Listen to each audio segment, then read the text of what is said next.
pellet guns, nothing. Well, I have a pellet gun, because they don't think of it as a gun. Do you want that laying around? No. Stop. Ask them the questions. Hit them 3 times with that question, because it's important.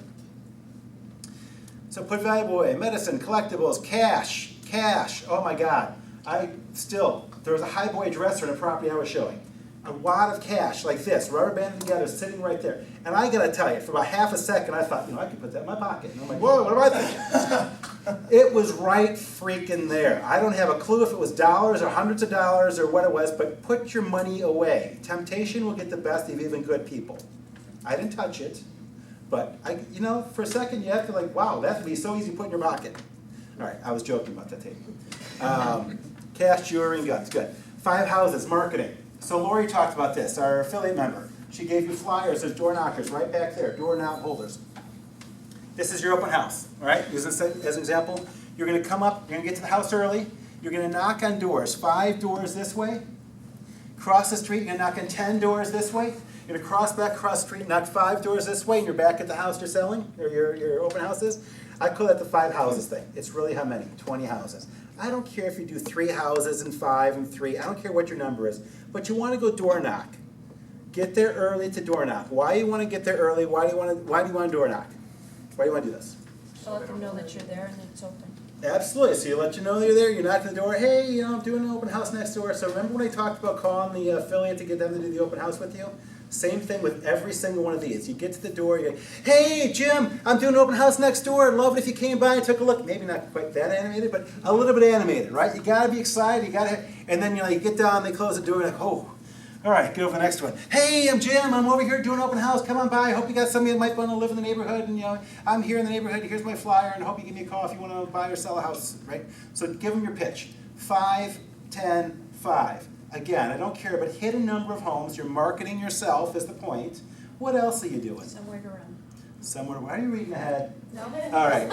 Somewhere to run is the exact right answer. So somewhere to run is it. So you know where people are home. You get down here and you find, oh, there's a birthday party over here. Guess what? People might be out on the street at the birthday party. So if I'm running with somebody chasing me, I'm going to the birthday party. I'm not going to the dead end. I'm not going where there was nobody home. I'm going to the birthday party. I know she's home next door. I'm going to go knock on her door. In fact, I'm not going to knock on her door if someone's chasing me. I'm going in the door if someone's chasing me. That's just my thought. I'm not going to stop away from the answer. It might be locked, but I don't care. I'm going to try to get in the house, right? Because if she calls the police because I'm breaking in, that's okay. I need the police there, right? All right, so anyway. 5 houses, plan your exit, where you're going to run. So where are you going to run? So if you're going to run out the back of the house, what's behind the house? Have you checked? Are there fences? Are there gates? Is there a pond? A pond does you no good. It blocks you in. You can't get anywhere. Maybe you can yell across it, but you really want to be at the front door if you can, right? Think about where you're going to run, how you're going to get there, where you're going to run to.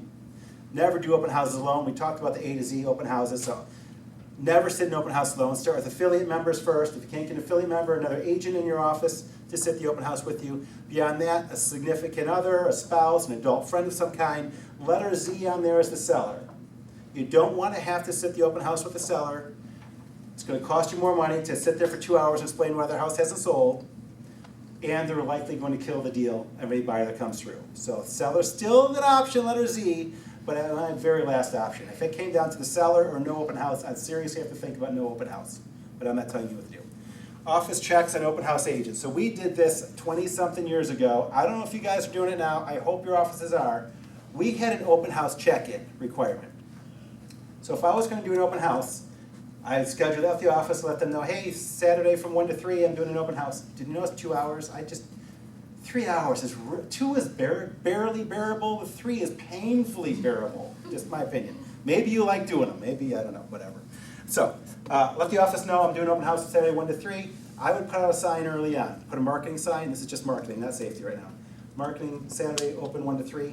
Put that up on Sunday, right? So it can sit there for 5 days, soaking, so people can drive by and go, hey, the house is going to be open on Saturday. Great, I can drive by and see it. If you wait till Friday to put it up, you've had like 24 hours of people seeing the sign. Put it up 5 days, 7 days ahead, right? So don't put it up on Friday for the following weekend. Got my point. All right. So, no idea where I was. Open house 5 days. So, Marketing, office checks. office checks, thank you. Glad someone's paying attention. Office checks. So tell the office that we were doing the open house from 1 to 3. I get there early to go do my 5 door knocks. I call the office. Hey, it's Jim. Yeah, I'm going to go do my door knock, my 5 houses thing. Okay, very good. So I go out, do my 5 houses thing. I come back. Yeah, it's Jim. I did my 5 houses. I'm going to go put my signs out. What signs? Directional signs. My least favorite part of open house. I don't know why I hated that part. I just always hated that part. Anyway, put the open house signs out, the directionals. And when you do an open house, you want to make sure it's a house that's nearby, right? Near a major street so they can get decent traffic. If you've got to make more than 2 turns, you're going to lose people. I don't care if it's even a quarter mile off the main road, but 2 turns, they're not going to make 2 turns. They're going to forget to make the second turn somehow. Even though you got 3 signs out there saying, turn here, blinking lights, they're going to miss it. So make sure it's an easy house to find. So I get done doing the directional signs. I come back. Hi, Jim. Yep, everything's good. I get my signs out and then start the open house. All right, very good. Doing the open house. 2 o'clock comes around, call the office. Hey, yeah, it's Jim, it's 2 o'clock, everything's good. All right, sounds good. 3 o'clock comes around and I forget the call. They call me. I don't answer. They call the police. We did that years ago when it was $3 a minute on our cell phones. There's no excuse you guys can't be doing that now when they're practically free phone calls for you. Right? So here's how it really works. 3 o'clock rolls around, I forget the call. They call me. And I see my phone, I tell the person with the gun to my head, it's my office calling to check on me, let me get rid of them. I won't say anything stupid, I promise. Okay. Hi, yeah, it's Jim, I'm not feeling too well. Yeah, can you cancel my next appointment with Floyd Wickman? Yeah, the number's on my desk. Thanks, bye. What did I do? Floyd Wickman. They're calling the police. It's that simple. What is not going to be your code word? And there's some agents from an office in here that I think you have this as your code word. Red folder, red anything is the worst code word you can have. They will shoot you, stab you, whatever. Do not use red or red folder or any for your code word. Pick a better word. If that's still your code word, some of you may know who I'm talking about, talk to your managing broker. She's heard me say this. I need you to change your code word because you can't use that without that hurting you. You guys got that? There's a couple of you in the room that is directly at you. I don't want you saying who you are. All right, so that's checks. Good? You need to be doing that. Don't say who you are. But everybody needs to go back to your office and find out what your code word is, because you should have learned that on day 1 in your office. So, all right, we're getting there. Profiler who is attacking real estate agents, 25 to 55-year-old Caucasian male. That's who's typically attacking agents. Probably not significantly different than what you imagine. Typically middle to upper class, which is probably surprising. You probably think it's like drug dealers and derogates that are coming after you, but it's not. Typically white-collar professional trades. Imagine that. Most of them are attacking you for sexual advances. That's part of why that's the thing. But not all of them. Some want your car, some want to take you to ATM machines, those kinds of things. Typically, they are in a long-term relationship but not necessarily married. So just because someone says they're married doesn't mean they're not going to possibly attack you. That's provided by Real Safe Agents, by the way. Real estate can be deadly. Oops, did I go that wrong way? There's Beverly Carter. Unfortunately, Beverly is the poster woman for safety. She was killed, I forget which year now, it's been a couple of years. And, let me just go ahead. So, Erin Lewis is accused of kidnapping and killing this Arkansas agent. She was targeted because she was a woman that worked alone. Lewis and his wife, she knew about this. Does that not send you a little tingly? There was a mother-son team going around attacking people 20 years ago. So there's weird stuff. They were ones using a hammer. Strangers who saw her as a target of opportunities believe that the pair posed as out-of-area clients and used a cell phone app to make it appear like they were coming from somewhere else. So they lived in the area of Arkansas, but they used an app to make it look like they were in Maricopa County, Arizona. So she kept saying on her phone, Maricopa, and he kept saying that's where I'm from. So he was disguising who he was. Carter met with Lewis at the empty home because she believed he was a prospective buyer. He kidnapped her in the trunk of her car, took her to an abandoned property, and buried her. It is believed she was still alive when buried, although possibly unconscious. She is the poster woman. Her son, Carl, is going around. He's also a real estate agent now. He was not at the time, but he's obviously going around. He's got the Beverly Carter Foundation that he runs that comes to associations and talks about safety. So, big deal. So, here's some others. How many more do you want? It's not difficult to find them. Go online. Google them, just Google real estate attacks, and they come up pretty easily. These are just a few examples, the list goes on and on. Be safe, think about safety at every property, every appointment, every opportunity. So in 2014, Beverly Carter was murdered, 22 other agents were also murdered on the job. In that 1 year.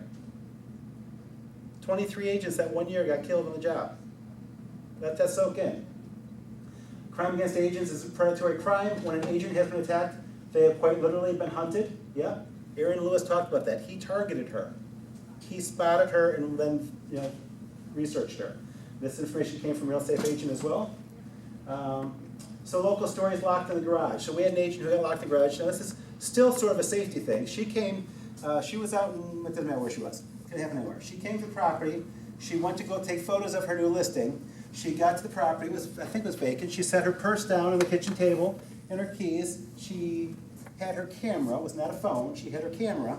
She went into the garage to take a picture of the garage. The door closed behind her and she got locked in the garage. There were no windows, there were no garage door openers, the garage door was closed. She was locked in the garage, her stuff was all in the kitchen, she had nothing to do. There was a guy mowing the lawn across the street, which made it worse, because she couldn't hear anything. She's banging on the garage door, but he couldn't hear it because the lawnmower. Nobody else could hear it because of the lawnmower. 45 minutes later, he's done cutting the grass. She's banging as hard as she can. He hears it, comes over and gets her out. She was stuck in the garage. Now, maybe not the same level of safety, but still I think a safety point of let's not get locked in properties. So keep your phones on you, right? Always keep your phone on you. Keep your keys on you. I'm not sure if the keys would have helped her in that point, but keep things with you that you're going to need. Bull Valley. So Bull Valley, we talked about that one already. So someone came to show property, and then they let the buyers came back in later and let themselves in. Crystal Lake, we talked about Marengo. Marengo was an open house issue. So we had an agent sitting in open house, and it was sort of springtime. But this kid, she said, I'm assuming an older teenager, drove up on his bicycle, wearing a snowsuit. And she said it wasn't snowsuit time of year, so it was a little odd just in the beginning. So he came in, he sat down in the chair at the front door, sort of blocking her from the front door. He had taken a flyer, wasn't talking to her. She tried to engage him a couple times, he wouldn't. He had the flyer and he kept looking over the top of the flyer at her, and she was freaked out. So what would I tell you to do in that situation? Get out the back door. 3 digits. Anyone want to guess what they are? 911. 911. I've talked to McHenry County Police, I've talked to Crystal Lake Police.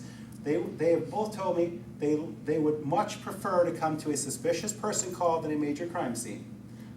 Frankly, I'll just tell you, I live in Prairie Grove. That would be excitement for a Prairie Grove police officer. So, suspicious person, I'm not pulling someone over for speeding, right? So obviously I'm making a joke, but I want to be serious that call 911. If you are afraid, you are concerned, you call 911 and you let them know. So here's how I would do it. I grab my phone, I dial 911. As I'm walking by the guy and they're saying, hello, 911, how may I help you? I don't care if he hears. In fact, I want him to hear, right? Hi, Jim Heisler at 123 Main Street in whatever I'm at, right? Start with that.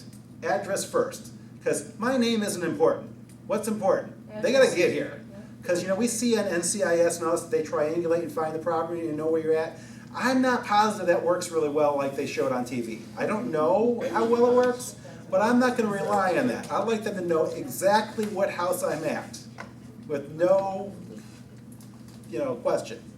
They can tell now, like, which unit you're in on a townhome. Right, now they can tell all that stuff. And there's lots of other things you can do. Again, we've already probably been a long time on safety, but there's devices. We have Guard Llama. Anybody know about Guard Llama? So Guard Llama is a little key fob, a little thing that you attach to your key ring that when you press it, it sends off a signal to the police of where you're at in 3 dimensions. So if you're in a condo, it knows where you're at within like 2 feet. So it's good. Guard Llama. If you call them, you want one, there's a monthly fee for it, but tell them you're a Heartland member, you do get a discount. I have no idea what the discounts are, the fees are, but Guard Llama. So that's a good one. Your phone. If you have an Apple phone and you've turned it on, do you know that you can hit the power button 5 times and it will send an emergency alert to the contacts you've listed as the emergency? Yep. Apple. 5 times quickly. You have to enable it. I don't know the details on that, but Google it, right? So Marengo, to finish that story, so this kid leaves.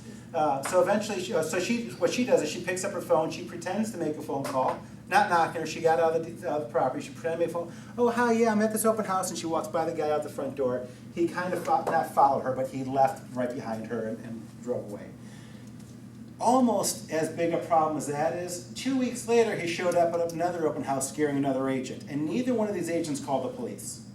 So we haven't heard anything more about this guy since, but I don't know if he's gone on, if he moved away, is he attacking the agent somewhere else? Because I do believe on TV, as they say, the crimes only progress. So if he's now comfortable with, hey, I'm scaring agents at open houses, at what point does he attack an agent at open house? Or what, I don't know. I hope that he's like freaked himself out, he's not doing anything, but I don't know that. If someone would have called 911 and they would have taken information on him, one, we'd have information on him, but two, I think it would probably scare someone enough to go, whoa, I don't know what I'm doing, but I'm not doing that anymore, right? Whatever. So those are some local stories. Okay, so that is it for safety. So we're gonna take a quick break, come back,